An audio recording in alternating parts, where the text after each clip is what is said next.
Started Coastal Paving with a $500 truck. Wow. And hit $20 million in revenue 7 years later. So. There's such a movement now in our society to want to have this success overnight. This was the visions I was having back then, Right. you know? So this was the dreams I was having. This is like what I wanted, and now I have all of that.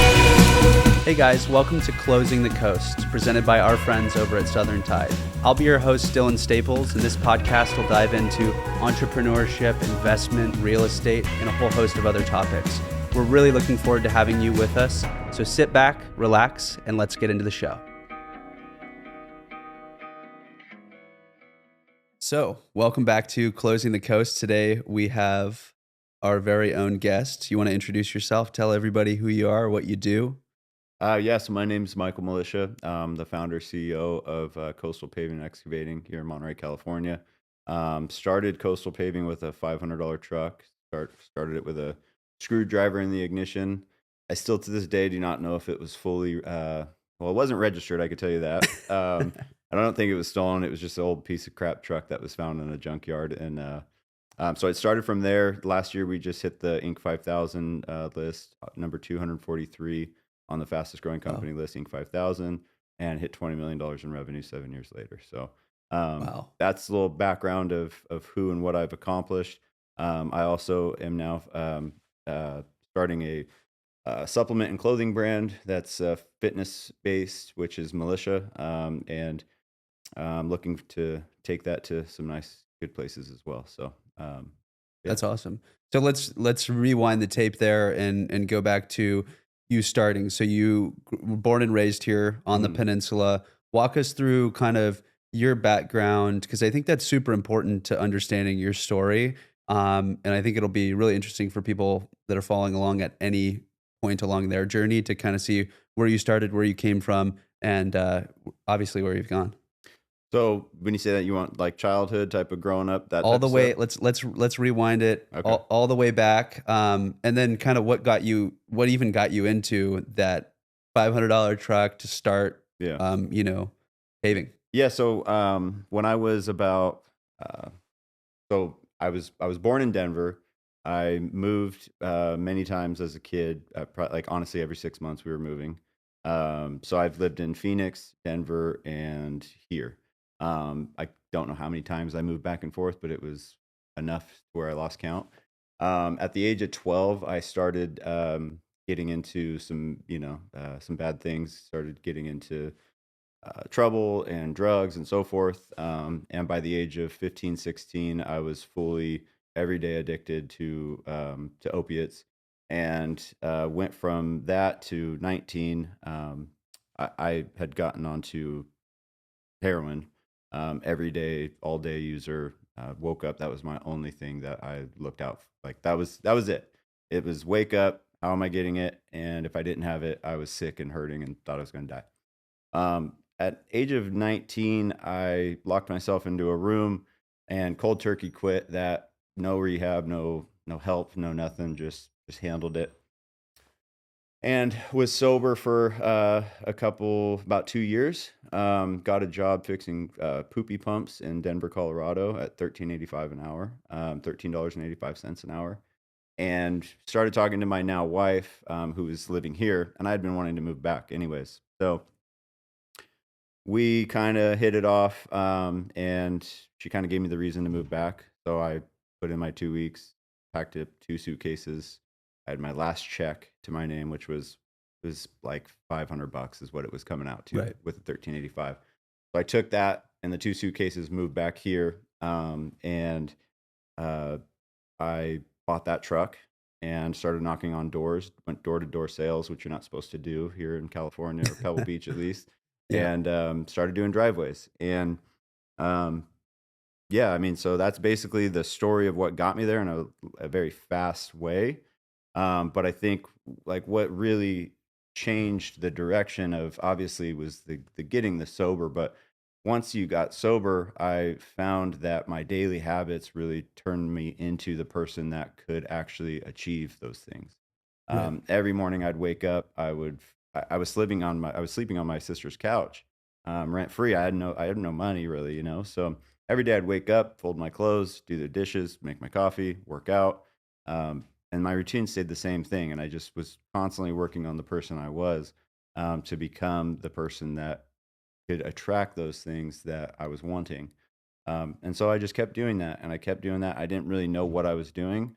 I just kept putting one foot in front of the other. And slowly you start to look backwards and you kind of see the momentum you've built, and then that started to become a new thing that I found is like, okay, if I just continue to create momentum and just keep my head down, one foot in front of, put one foot in front of the other and keep pushing forward. I didn't have a clear goal or a clear, I had a vision in my head, but I didn't have like a written down goal. I didn't have a written down business plan. I Right. just at that point found one foot in front of the other, keep your head down, put in the work, and look back every now and then. And every time I'd look back, I would see that, damn, I've come here, I've come here, I've come here.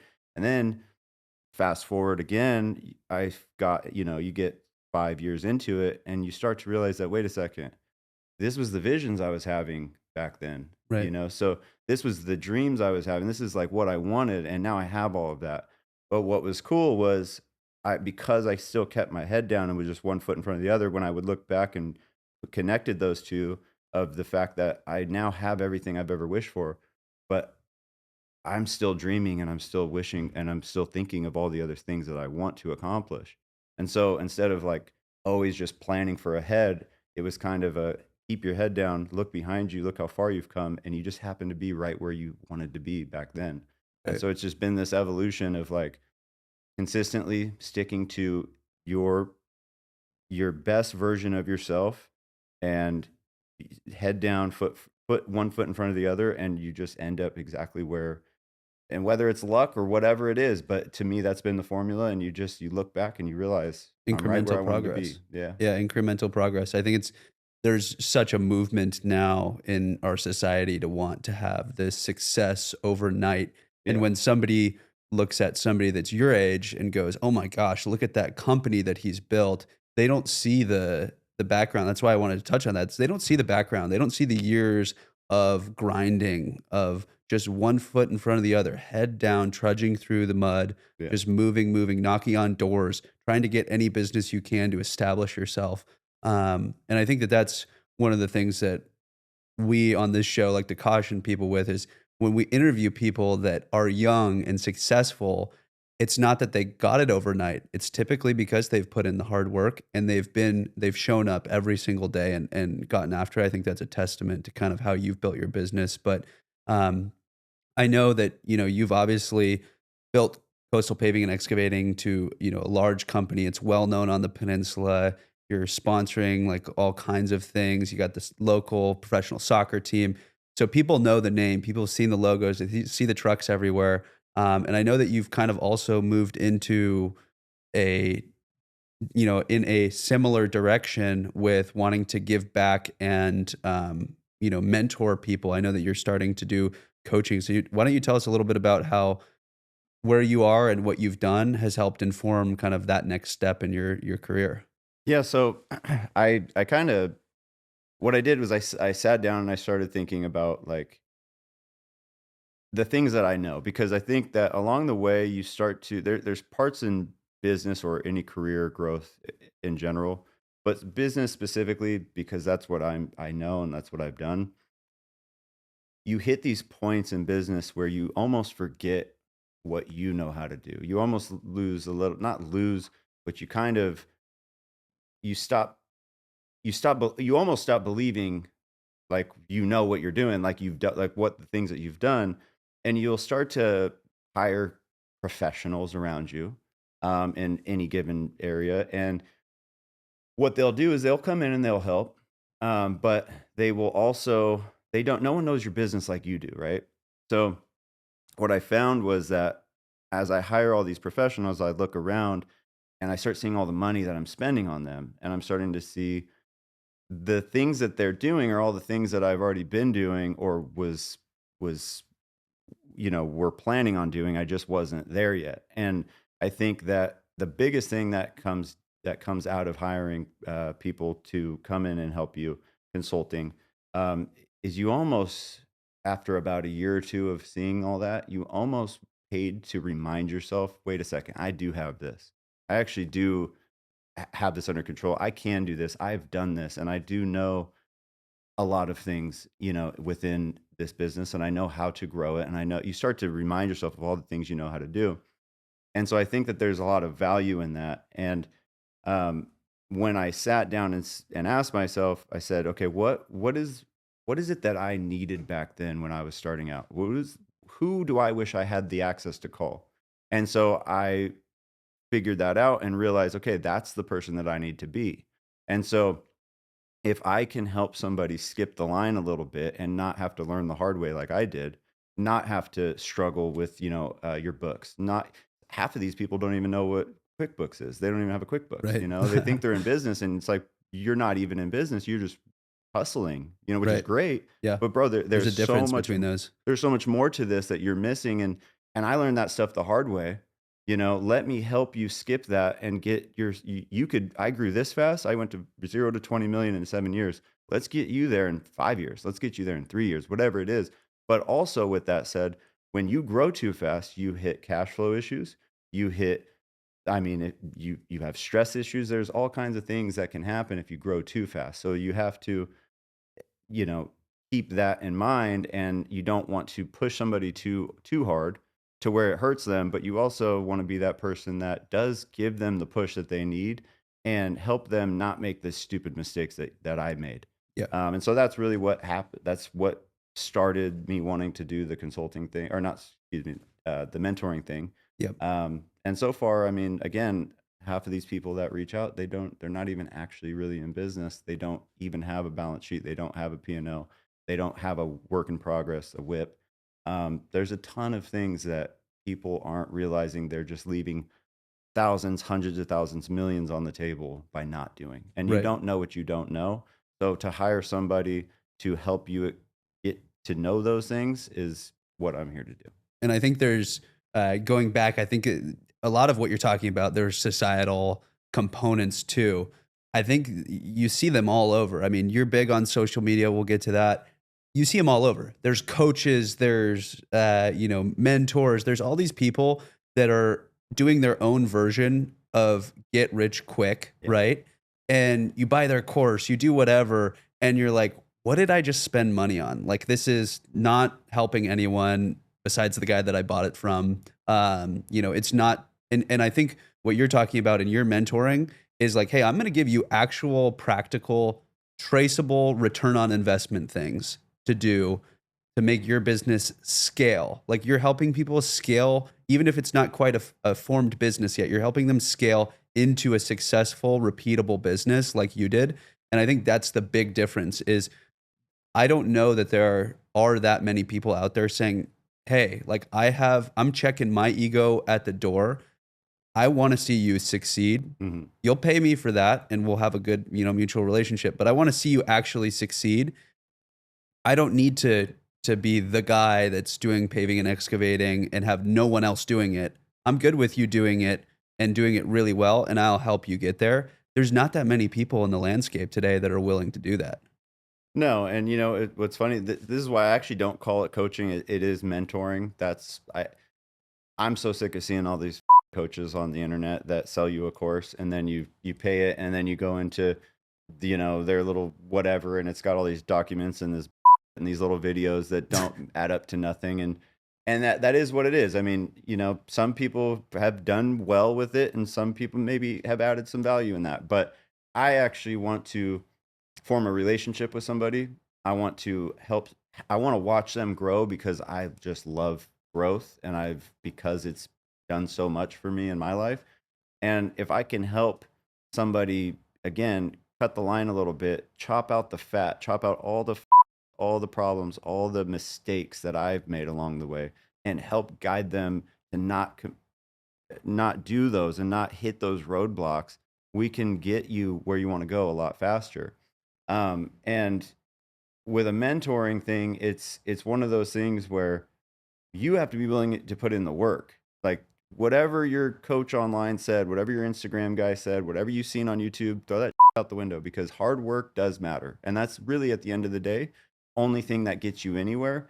And if you add smart work to hard work, you are light years ahead of all the other competition. And that's what I want to focus on, getting these these young men and women to think smart, think bigger than you're thinking, but be willing to put in the work. Right. And remember that work ethic outperforms anything on the planet every time. Let's talk about that piece because I think that ties in really, really well to the things that you're talking about on your social media. That has obviously blossomed into its own thing that everybody's following along with. But you're talking about like regimen, you're talking about diet, you're talking about holding yourself accountable. And I think that ties in really closely to that component of hard work, right? Like the people that are going to work hard start with a foundation of I'm going to get up every morning, I'm going to do these things. And it doesn't have to be like it's become, kind of laughable sometimes these people that are like I get up at 3 a.m. and I go outside and I, drink 7 gallons of water from my hose to get the minerals and I wait for the sun to get up and I stare at it for 8 minutes Yeah. and burn my retina. I think that's become just kind of joking, but there is so much truth behind Yeah. like having that regimented way that you live your life that informs kind of, how you're going to work in your business. So talk a little bit about that because I think that's been a huge building block in your success on social media and also just like how you're talking to your audience. Yeah, so I mean, I've never seen one person, I don't think there is one person in the history of the universe ever that did not benefit from waking up early, eating healthier, working out, and sticking to healthy habits. If you do those things, your life will get better. There's not there's no way in hell. Just start with one of those things. Just work out every day. Yeah. Your life's getting better. Yeah. Just eat healthy every day. Your life's getting better. Yeah. And so I think that I completely agree with you. It has gotten laughable in a lot of ways, but there's also, like you said, there's a lot of truth to it and a lot of value to it. And what I think the value is it keeps you, it reminds you that you are the problem and you are the solution at all times. If you're overweight, you're the problem. If you are not succeeding in your career, you're the problem. If you're not succeeding in your relationship, you are the problem. Use the mirror for what it's for. There's a reason you have a reflection in the water. That's God put the water there, and He has still ponds so that way you could look in that thing and say, am I the person that I want my children to see? Am I the person I want my wife to see? Am I the person I want to see? If my daughter brought me home, would I be happy? And if my son brought me home, would I be happy? And if you're not that person, then you are doing it wrong. And it comes down to little wins. A little bit times a lot is a lot. So if you just win a little bit every single day, every single hour, every single minute, it will add up to a lot. And you will start to see that the better you become as a person, the more that will come to you from the universe. You will literally become better in your career. You'll become better in just your local community. You'll become better in your entire world. You're at work. You'll be better. There's nothing that comes bad from starting to do good habits. Your daily habits do create who you are as a Yeah. person. I think that's the countercultural again, right? Like everybody wants the get rich quick, the easy route, and winning every moment in the little practices are hard. I mean, you have to stick to them. You have to hold yourself accountable, but they pay off because that's the true route to success. Like if I don't show up, if I don't pick up my phone, if I don't answer those emails, if I don't stay in front of people and commit to doing those things, I can't expect success. And I think a lot of people have, started to expect that, in this culture that we have, this is just expectant. Like it's supposed to just come to me. Yeah. No, that's not how it works. Like, one of the best golfers to ever walk the planet, Tiger Woods, didn't just show up one day and be like, oh, I'm a good golfer now. Like I swing the club effortlessly. He still, every time he goes to a tournament, he hits 1,000 shots on the range, whether it's, three, and it doesn't have to be the same every time, but he makes sure he hits that every single time. And that's why, the best golfer in the world right now has 15 years of winning to do to make up to Tiger Woods' legend, right? Yeah. He started with small wins, small habits that inform a bigger, change in your world. And that's why when you want to scale your business, it's not like, oh yeah, if you just do this one thing, your business is going to be changed, right? Yeah. It's all these things that start with, how do you wake up in the morning? How do you interact with the world around you? Are you the guy that's like, trying to find every which way to be lazy? Are you trying to cut every corner? Or are you figuring out, what am I eating? What am I fueling my body with? What am I doing to make sure that I'm, interacting with people well? How am I trying to work on myself? Like, am I examining things that I'd like to see in 5 years and be like, man, I'm looking back and I'm so glad I grew in that way. Yeah. And that's what I think informs a lot of, success in business. And so tell us a little bit about, to pivot a little bit, but in the same, you've been doing a lot of that regiment related stuff, and you've been talking a lot about it on social media. How has social media changed kind of your business, but also pushed you to kind of try new things and broadcast, use your platform for a positive, thing? I mean, so I think that social media is a funny thing. I think that people really, we've all learned something different in some way, shape, or form, right? Mhm. We all have value to add, and we have a platform that connects us to billions of people. And 90% of the people on those platforms are using it for the wrong reason. They're using it to show either, they're either using it to watch other people do what they wish they were doing, or they're using it to For show vanity. profanity and drugs, alcohol. They have no problem showing their night at the club at, with bottle service or whatever it is, and all their girls or whatever. They have no problem with that. But nobody wants to get on camera and talk about the things that matter. No one wants to talk about anything motivational or inspirational because they feel like it's corny or whatever, which unfortunately there's a lot of corny dudes out there on social media that have given that look. But at the end of the day, shame on you for not adding value to the world. Shame on you for not speaking what's on your mind. And if you're mad at me for what I say, it's because you either have nothing to say or you know that what I said is how you're feeling inside. So at the end of the day, I've went through many challenges with social media, but I'm just a stubborn and I'm just gonna keep going. Like, again, my head's down. I don't even know what the hell I say half the time. I just head down, put in the work, and I'm gonna look back and it's probably gonna be the same thing that's happened the rest of my life. I'll be exactly where I wanted to be, and this will all play out. And if it doesn't, I won't even notice because my head will still be down working. I love the I think that was part of the reason that was really fun when we first got together and talked, and did an episode together, was just, this is who you are. This is Michael Militia. Like, there is no Instagram version and personal version. Yeah. Whoever you, which is rare, right? Usually you see somebody on Instagram, you meet them in person, you're like, wow, there's like two, like, we got alternate personalities here. But you are who you are at work, at home, on camera, off camera, because you're trying to put out the most authentic part of yourself. I think what's interesting is when I follow along on social media, the reason you've been able to gravitate to that success is that you're talking about broad applicable topics, but you're also attracting a very niche group of individuals. Like, I see, a blue collar, worker gravitating to what you're saying about the specific things that are happening in your business, but also like people that have no relation to paving or excavating following along because what you're saying is like universally applicable. Like, if you do these things in a business, you are more likely to succeed than the people that don't. Yeah. And whether you're getting up every morning real early and heading to work and you're listening to what you're saying because you're like, man, I want to be where this guy is in 10 years, or you're, just operating a tech business in Silicon Valley and you like the stuff that you're saying about, getting up, improving yourself, having a family, the value of family, right, in your life. And or you're just hopping onto the page for comedic relief. Like, it's funny. Like, the stuff you post is funny. There's such a broad, attractiveness to it.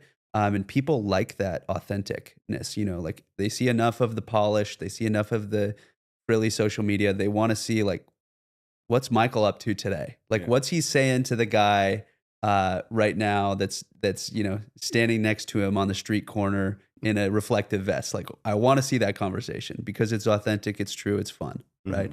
Mhm. So have you found that by operating your social media in that regard that it's been a lot more rewarding than, what you would potentially have an Instagram for, which is posting your highlight reel of, oh, here's the trip I took, Yeah. to wherever, and, here's my family Christmas photo, you know? Yeah, I mean, I've definitely found it valuable. I think that, see, here's the thing about me is that I'm very aware, though, that when you sell to everybody, you sell to nobody. The thing is I already make money. I'm good. I'm not comfortable. Excuse me. I don't like that word, but like Never I'm be not comfortable. in social media to make money. If money comes from it, I will happily take it, right? But at the end of the day, I'm very aware that like I have a kind of a broad audience, and again, you sell to everybody, you sell to nobody. So if I don't look at it at a monetary standpoint, and I just look at what has social media done for me, it's done a few things. It's kind of keeps me accountable because I'm the type of person I have to back myself into a corner and fight like hell in order to do anything. Because I'm a lazy son of like I'm lazy. I'm the most lazy person you'll ever meet. Until I put the pressure and the weight of something on me that's heavy enough to where I have no choice but to move that thing. And so that's what I've done with social media. I clicked the button and said, I'm not going to be private anymore. I'm going to film myself and I'm going to deal with the ramifications that come from it. And I have had people reach out to me about not doing business with me. I've had people in my circles tell me they don't like it. I've had family and friends not really talk to me anymore because of what I've said. But at the end of the day, who are we fooling, anyways? If you don't like the things I'm saying, but that's how I really feel, then we're lying to each other.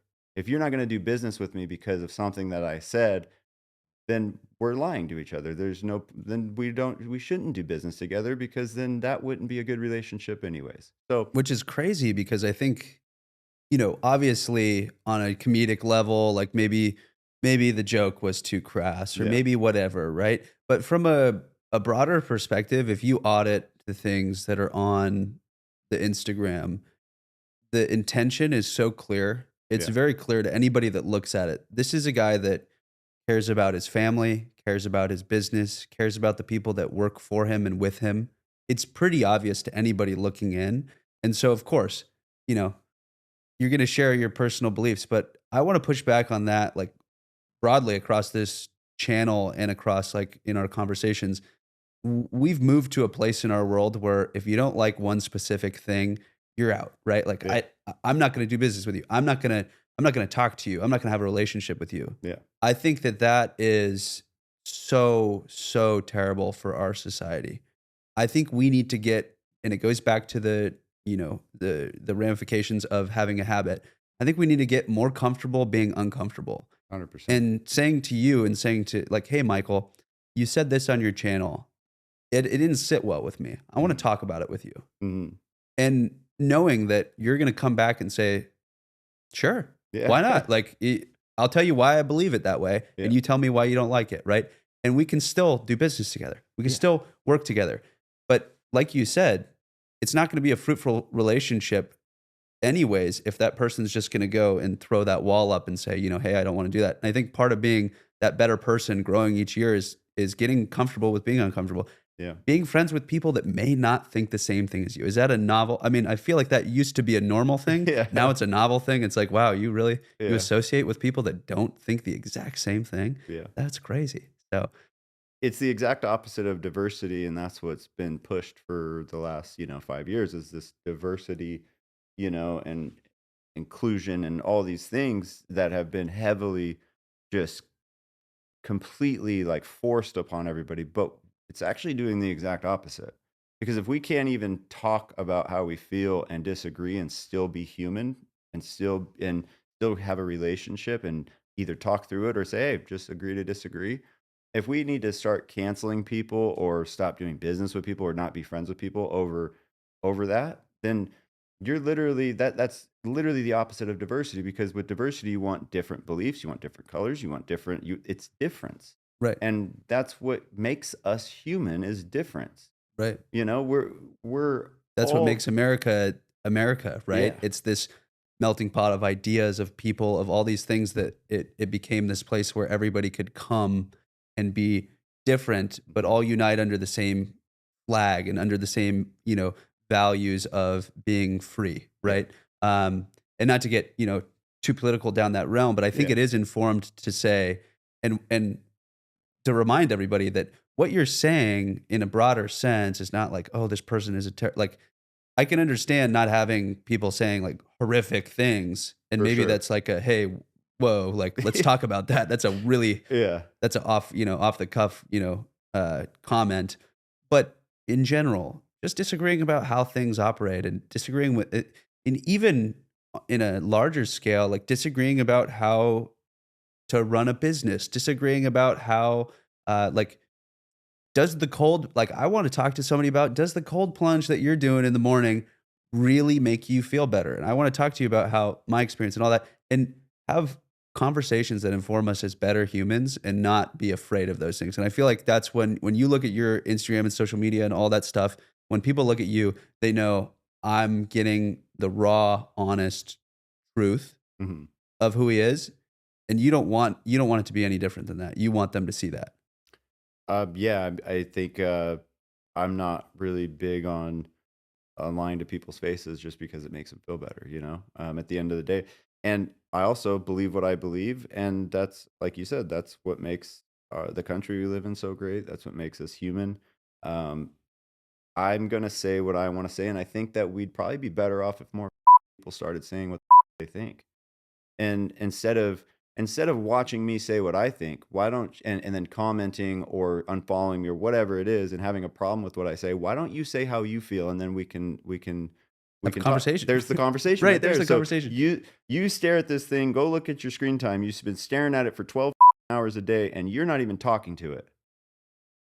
Right. Who's the problem, me or you? Yeah, Like right, I would never stare at a human face to face. Now, remind you, there's not one human behind this thing. There's 7 billion or whatever, and right. you're just staring at it, not talking. Open your mouth. Open your mind. 'Cause you wanna hear I think you wanna hear, and I think that's what's kind of informed your social media is like, you wanna speak, but you also wanna hear from other people because it's the things you've gravitated to people, and you've said this multiple times in your business to pivot back there. You've said there are things that Michael is great at, and there are things that push your business forward. And you're also a very cognizant, aware, self aware human that says there are things that other people are way better at than I am. Yeah. And so it's that similar process, which is like, hey, I'm going to share what I think, but I learn from other people. And Yeah. there have been multiple times in my life, personally, I'm sure in your life, where you've been like, wow, if somebody didn't share that with me, I wouldn't have been Yeah. better for it. Right.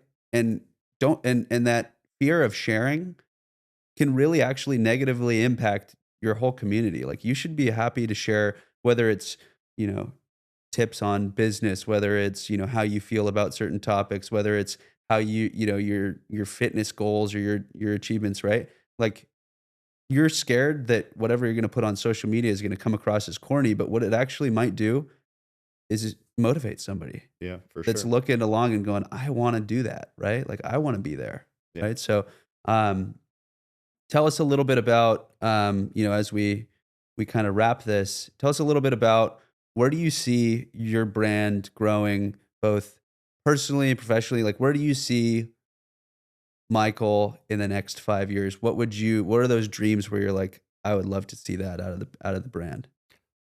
So again, in the next 5 years, my head will still be down. So I could tell you what my goals and aspirations are, but Yep. they are not a plan by any means. They're not. There's no vision board. My vision board's in my head, but I'm not. There's these things of like vision boards, or like you got to write down your plan or your 5 year plan or what all this. So I'll be on a jet in the next 5 years, private jet, period, some way, shape, form, or how. I'm not flying the city bus anymore. Like I'm not doing the city bus of the air anymore. I can't take it. I just spent 7 hours in the airport yesterday, and the whole time I'm just mad at myself because I'm the problem. I'm the reason why I'm not on a private jet right now. So I have a lot of work to do. So my head's going to be down for over the next 5 years. I'm going to disappear, work my ass off, make myself better every day, win, repeat. Disappear, work, win, repeat. Disappear, work, win, repeat. I'm not coming out until it's changed. Can't do it. And when I say coming out, I mean I'm I'm not doing anything that doesn't get me closer to that goal. And that's where the hard work comes in. So I will just be putting in the hard work, and in 5 years when I look up, that'll probably be the case. And if it's not, I'll just keep my head down more, you know? Yeah. So those are kind of goals. When I say that, it actually offends people, believe it or not. So I guess, it's offensive to have big dreams and goals, but I truly think that people, don't realize that you get what you accept out of this life, and you live one life, and you're going to wake up one day and you're going to realize you're out of time. And that's going to be a day, because you're going to realize you never even knew who you were, and you never even found out what you were really capable of, because you set the bar too low and you accepted that. And so what I want to really emphasize is that you need to dream bigger and accept nothing less, and work your ass off until that is reality. And or die in the meantime, because we've just lived an hour and died an hour over this podcast at the exact same time. Right. And so spend that time very wisely, because it's running out, and it's running out faster than you realize. And so Michael Militia will be in 5 years right where Michael Militia is supposed to be, because he is aware of that, and I'm going to work my the entire time. That's awesome. That's my plan. That's awesome. That's a good plan. That's a good plan. Yeah, no, I think setting goals, and I think it's funny. I can definitely agree that people, having goals that are tied to like, lifestyle components offend certain people, but at the same time, it's where you want to be. Another person, may have a goal that they want to, in 5 years they want to retire, right? Everybody's goals and reasons for having those goals based on their lifestyle and how they want to live are different. And it's okay. If your goal is not to be on a private jet in 5 years, that's fine.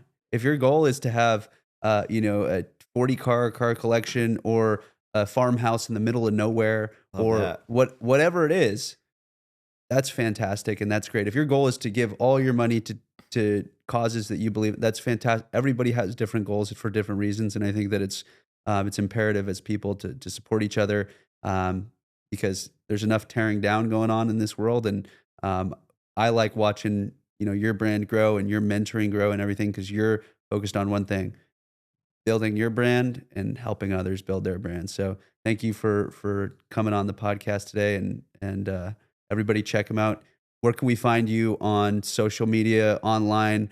If I need paving and excavating on the Monterey Peninsula, how do we find you? Where are you? Oh, that would be a whole nother podcast.